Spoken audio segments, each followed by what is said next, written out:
Nandito po tayo ngayon sa Barangay Emilda, Baybay City, Leyte, sa OY Integrated Farm. Siya po yung pangalawang nag-purchase po sa atin ng auto-dosing system dito po sa Leyte. Nag-avail po siya ng aking produkto through my Facebook page.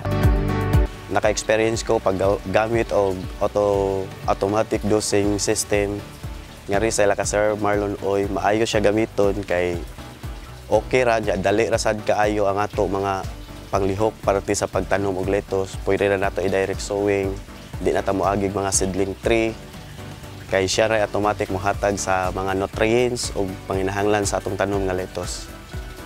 Mas lisod siya katong sa atong nabak sa ni kay ingini kay di naman kami still magsige pagpuno-punong tubig. Ang tubig sa niya, magsige sa irrigation ba, magsige dagan, flow. Kadto siya stagnant ra man niya. Di sad lumuton. Di parehaan ni nga way gyud lumot ba. Usa man sa na makakuan sa atong nutrients. Ang auto-dosing system po na naka-install po dito sa OY Integrated Farm, ang gamit po nito ay i-control po yung nutrients at saka i-control po yung pH. Ako ay kasulti sa ingini technology, mas maayo gyud kaayo niya. Dali ra kaayo gyud ang trabaho niya, dili kayo arisgo ba sa mga farming. Simula pong nanalo tayo ng Young Farmers Challenge 2022, ang LSF Agri Solution ay marami na pong natulungan ng ating mga magsasaka.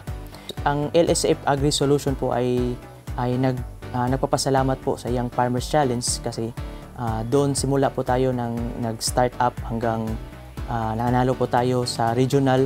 Marami pong nagbago. Tayo po ay nakapagpatayo po tayo ng training hall, saka physical store, at nakapag-upgrade din tayo ng ating device.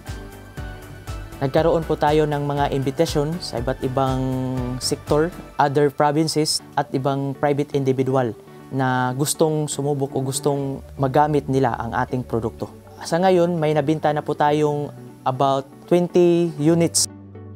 Simula po nang nanalo tayo sa regional, so ang mga plano natin ng LSF Agri Solution ay ma-improve pa ang ating produkto at makapag-set up tayo ng demo farm, makapag-patent po tayo ng ating produkto.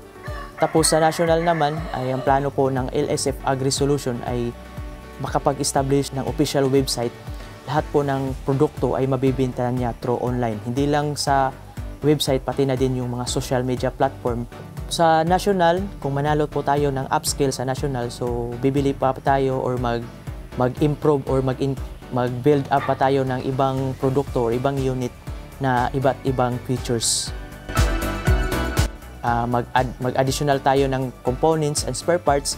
Tapos, hindi lang sa outdoor farming like hydroponics, pati na din yung ibang pamamaraan like indoor farming. Tayo po ay nagpapasalamat sa Department of Agriculture na bitahan po tayo ng AgriLink 2023 sa World Trade Center. Meron po tayong mga nakuhang potential client at customers galing sa Luzon like Aluminos at saka Lucena. Noong nanalo po tayo ng Young Farmers Challenge 2022 from provincial hanggang regional, ito po yung mga na-build natin from prototype version 1 hanggang version 2.5. Ang version 1 ay yung design niya is compact.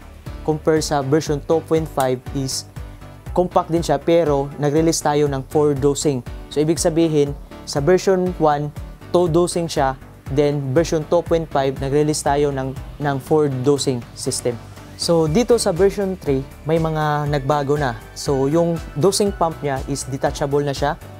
Meron na po siyang sample pipe para po maprotektahan po yung ating mga sensor. Dito naman sa ating main controller, meron na po siyang exhaust connection or yung misting connection.